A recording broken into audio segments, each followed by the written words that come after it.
Assalamualaikum warahmatullahi wabarakatuh. Waalaikumsalam. Malam ini kita ketemu dengan program Obras, obrolan santai masyarakat Lampung Utara. Kami dari Lampung News TV malam ini akan mengangkat tema mau dibawa kemana ke depan Paku Banten. Malam ini kita sudah bersama narasumber, ada 4 narasumber kita. Yang pertama adalah Bapak Haji Muhammad Basirun Ali, SH, MH, MM.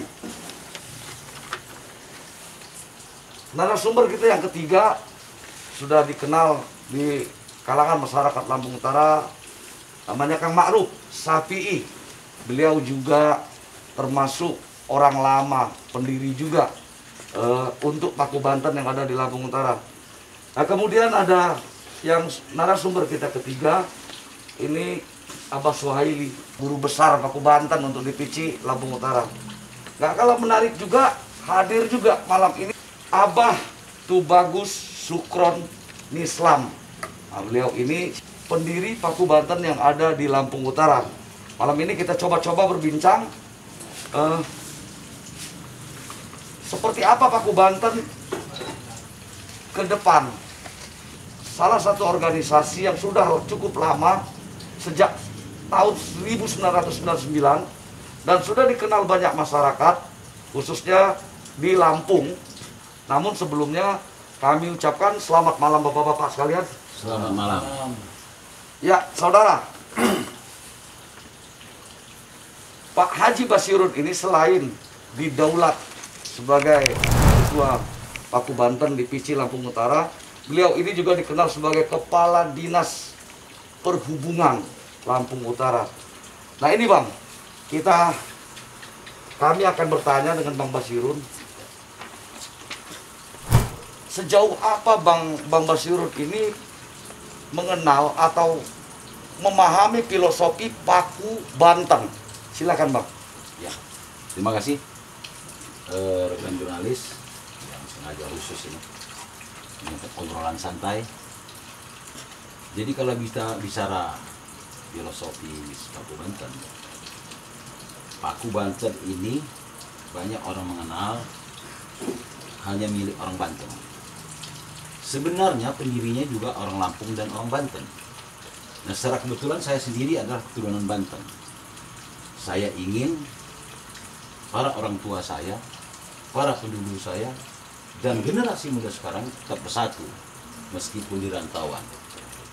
Satu kesatuan. Sebagaimana Paku itu sendiri untuk mengeratkan satu sama lain. Kemudian di dalam lambang Paku Banten itu sendiri ada garis terputus-putus. Itu berbagai suku bisa bergabung di dalamnya. Karena di sana adalah syiar Islam. Para kiai, para ustadz di dalamnya dihimpun. Begitu juga para peguruan bela diri yang sesuai dengan aturan hukum berdiri, kita rangkul menjadi satu kesatuan.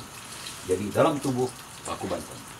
Iya, kemudian Bang, apa yang melandasi Abang tertarik didaulat untuk menjadi calon ketua Paku Banten Lampung Utara? Ya, terima kasih. Yang pertama, sarana ibadah.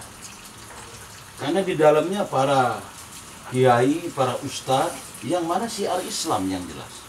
Ibadah, ya. Menyambung silaturahim. Untuk kebersamaan, yang jelas kita sebagai hamba Allah, bagaimana upaya-upaya untuk bersatu dan mendekatkan diri kepada Allah Ta'ala. Ini para guru-guru, para pendekar-pendekar, para orang-orang tua saya yang hadir pada saat ini, mereka adalah orang-orang yang punya pengalaman, punya track record di dalam apa itu masalah religius, masalah agama, maupun perguruan-perguruan bela diri. Dan Paku Banten ini banyak orang tidak paham. Paku itu ada singkatan, pengemban amanah kerukunan umat. Itu Paku Banten, Baidatun, Toibatun, Haurupun Gopur. Nah di situ pengemban amanah, jadi ini amanah. Ini maka saya bersama orang tua saya ini, kalau memang saya ini didaulat, betul-betul berasal dari arus bawah, saya minta kejelasan juga dari orang tua saya. Saya siap untuk memajukan ini. Bagaimana? Bukan selama ini bercerai-berai, bukan. Tapi harapan saya yang jauh mendekat, yang dekat merapat untuk kebaikan. Tentu kita Paku Banten ini adalah bekerja sama dengan pemerintah, yang mana di dalamnya saya sampaikan tadi, amar ma'ruf nahi mungkar. Amar ma'ruf nahi mungkar. Baik pemirsa, kemudian kita coba bertanya dengan sebutannya Abah Sukro, guru besar ini Abah Sukro. Kita mau tahu seperti apa perkembangan Paku Banten dari 99. Nah, seperti apa sih perkembangan Paku Banten dari awal penciptaan Paku Banten itu sendiri sampai saat ini yang kita berupaya untuk terus eksis. Silakan, Pak. Terima kasih. Setahu saya, Paku Banten itu organisasi besar di awal. Karena sayang, namanya organisasi. Biasa, saya anggap biasa saja itu. Maju mundurnya itu. Tapi yang pasti, yang saya lihat, kalau boleh saya koreksi ya. Paku Banten ini kemundurannya tidak kurangnya provinsi dan daerah-daerah ini perhatian itu. Apakah juga kurang minat pemuda saat ini untuk bergabung dengan Paku Banten atau seperti apa? Atau hanya cuma kurangnya perhatian pemerintah aja? Bukan pemerintah, secara organisasi yang saya lihat itu. Perhatian provinsi kepada daerah-daerahnya tuh kurang perhatian. Jadi tidak ada sambungnya gitu. Sebenarnya saya sayang sekali tuh Paku Banten seperti itu. Karena organisasi itu besar. Kemudian, apa daya tarik dari calon ketua DPC kita ini bagi sesepuh? Khususnya di Lampung Utara ya.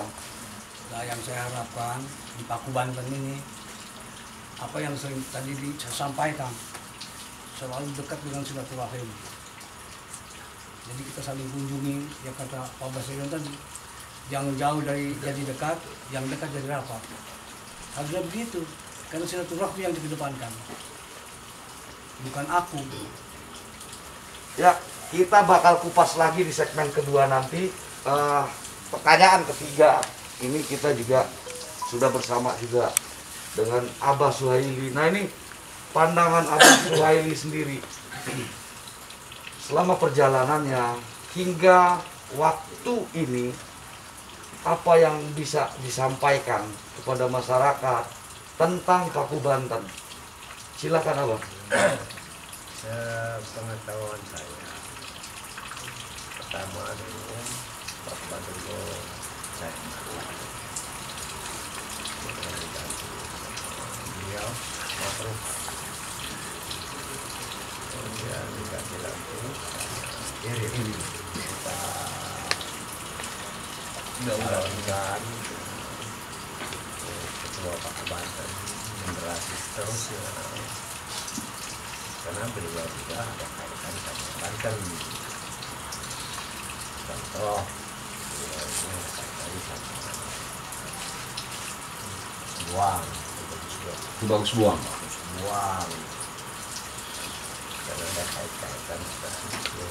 Nah, wajar saja kalau kami ini siapa saja mau jadi ketua Paku Banten ini siapa saja mau jadi. Tapi itu Ada kaitan keturunan. kaitan keturunan. Maaf yang ngomong, kakek saya di Lampung itu berulang kali saya katakan belum berkata cukup besar dengan perahu, makanya hajinya haji raya.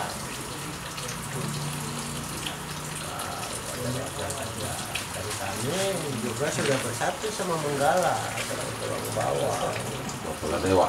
Pagar Dewa. Tadi yang kita di sini kayak di sini ada yang keturunan Mas Buang ya.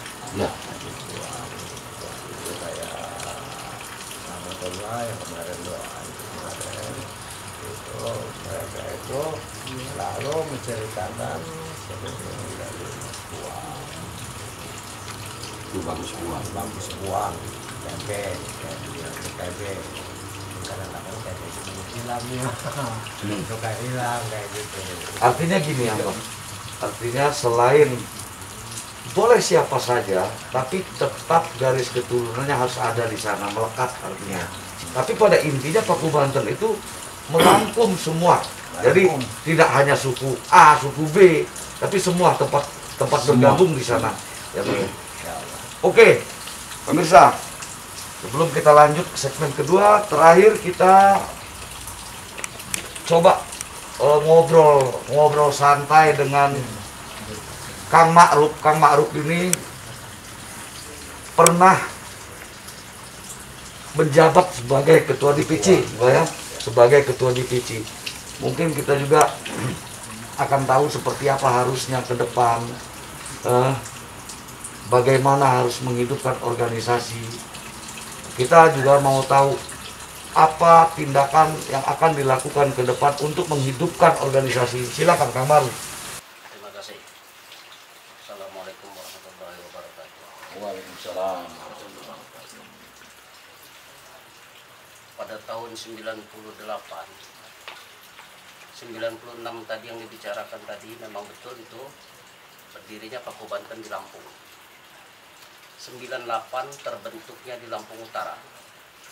Terbentuknya di Lampung Utara sebagai perintis dan penegak, mungkin pendiri sekaligus beliau ini dengan Bapak Cain Marpai. Bapak Cain itulah didaulat sebagai ketua cabang.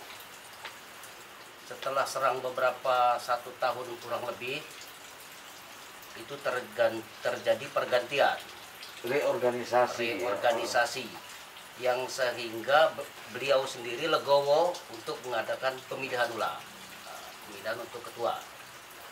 Disitulah singkat ceritanya kita terpilih sebagai ketua dari tahun 98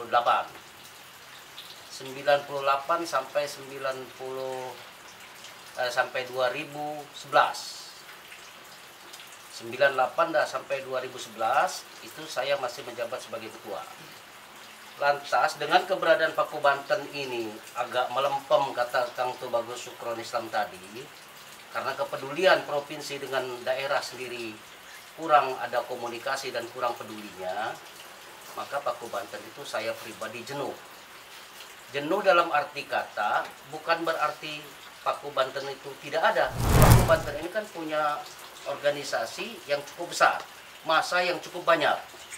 Kalau massa itu terhitung dari saudara Cain saja dulu terhitung 7 ribuan kurang lebih, sampai ke saya itu sehingga mencapai 12.700-an. Itu anggota yang sudah yang terhimpun 12.769 itu anggota di Lampung Utara. Nah, setelah saya mengatakan bahwa ada calon yang kita mau majukan, siapa, kata beliau, ini Basirun Ali. Disitulah saya berbangga hati dan besar hati, berarti tidak salah pilih. Ke depan Paku Banten yang penting tetap eksis untuk mempersatukan suku. Baik itu suku Lampung, Jawa, Sunda, segala macam itu semuanya ada di Paku Banten sebagai perekat. Nanti kita ulas di segmen kedua. Lebih menarik, pemirsa. Jangan kemana-mana, tunggu kami. Kita akan ketemu setelah jeda yang satu ini.